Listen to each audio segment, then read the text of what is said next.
Hi, Genki Call here with campaign tasks, event key, drop table, and upcoming events for the week of March 7th, 2022. Let's start off with the campaign tasks. We've got only one that I personally will be skipping, and that is the Dungeon Lord wins 6 dungeon battles because I'm impatient and I don't want to wait until tomorrow. But let's go over the full list, and those are for gold, use a Glacial Peaks team for 22 wins and use the Frozen banner for 22 wins. For silver, win 6 dungeon battles, craft 3 blue summoning stones, complete 3 delves at level 100 plus, and use a relic weapon for 15 wins. Orb of Winter is my go-to for that.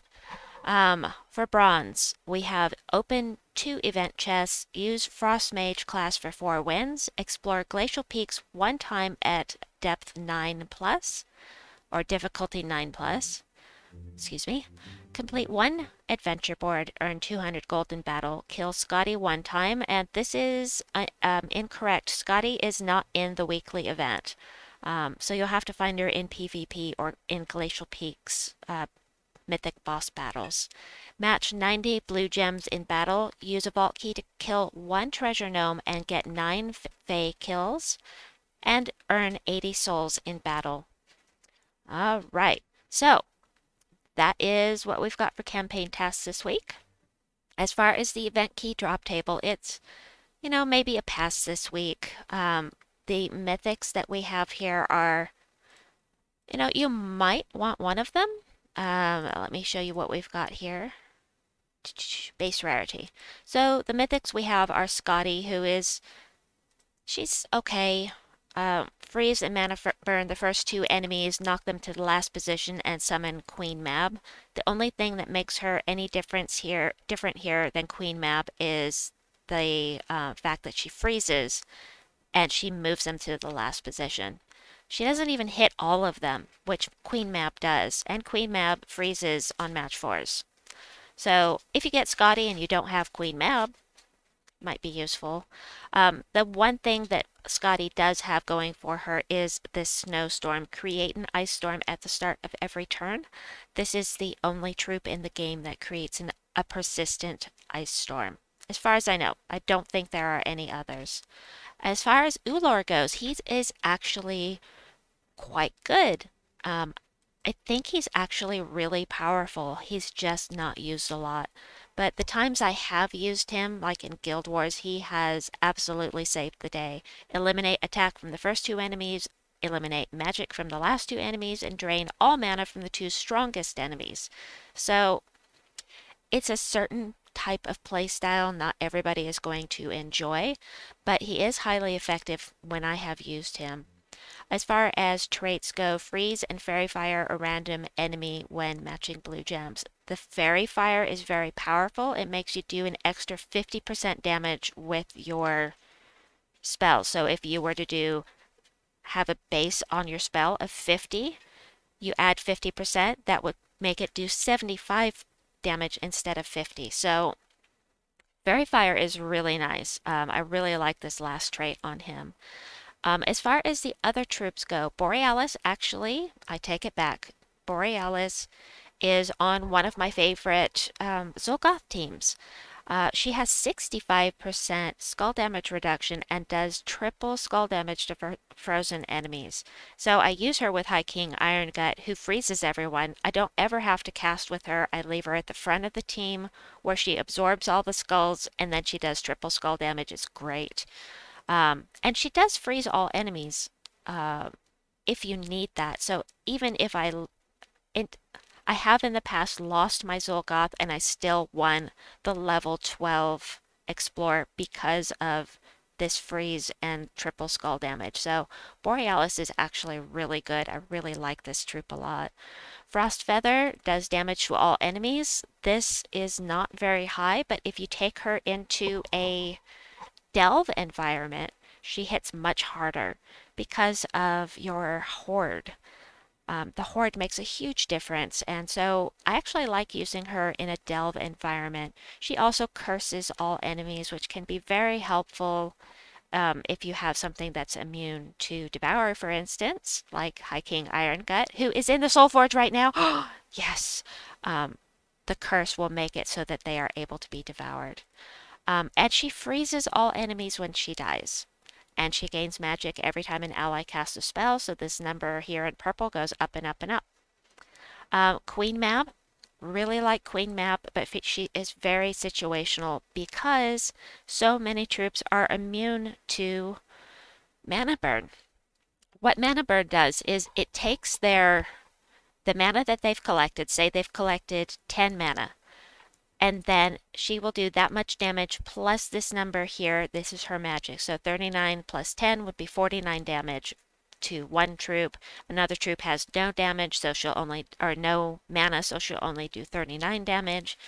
Um, you know, of course, if you put her on a spell, she's going to hit harder, or my goodness, I'm sorry. If you put her on a team, she'll hit harder than this. So I'm going to need to put Scotty on a team for, yeah, we'll do that for PvP anyway, so I can show you that once I put her on a team, that has popped up to 34 or 54 instead of 39. So actually having a team with a class changes things.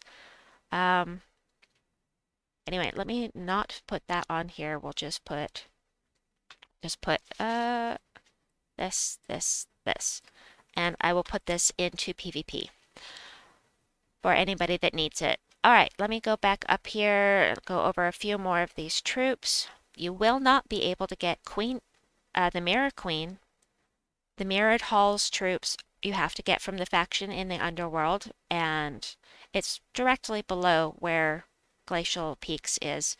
So the Mirror Queen, and then the other ones are the Glass Golem and Doppelganger, and Copycat is here somewhere. No, not Copycat. Yeah, Copycat. Where is Copycat? Hold on, I'm missing something.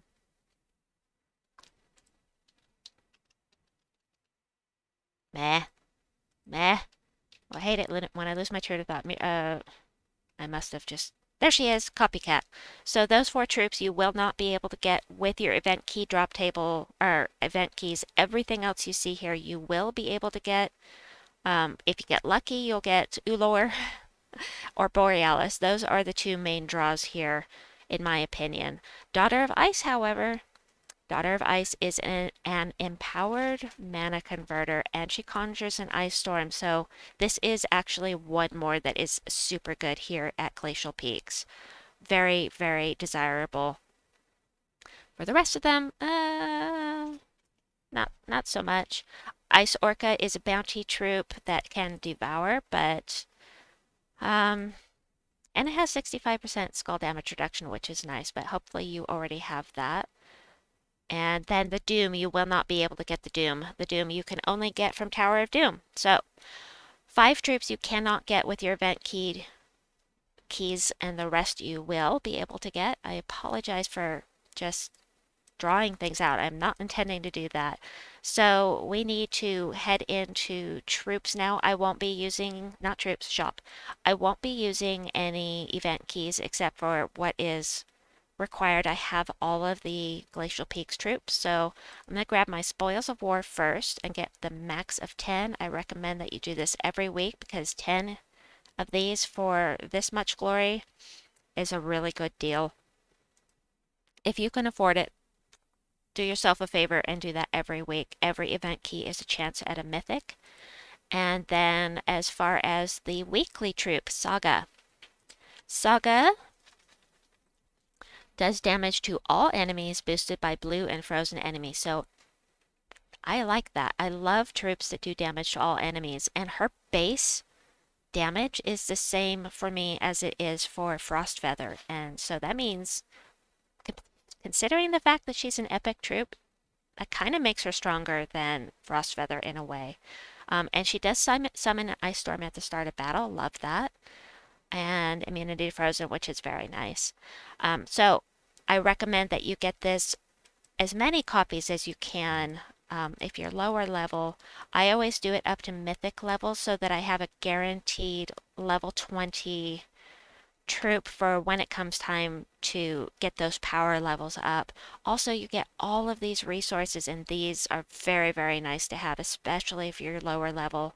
Every arcane you can get your hands on without fighting battles is fantastic, in my opinion. So, we're going to grab that. Saga! Awesome! We got that done. And then let me see what I've got here. My guild has been doing tasks, and I will 290 gems. Oh, I love being in a good guild. I will contribute off camera.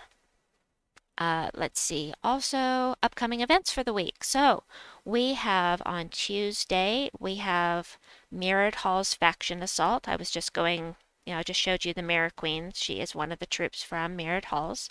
Wednesday, we have the Itty Bitty Yeti. He's so cute. Oh, he's so cute. I love him. And then on Thursday we have Frost Mage class. And let me show you. Frost Mage is an excellent. It's really a good class.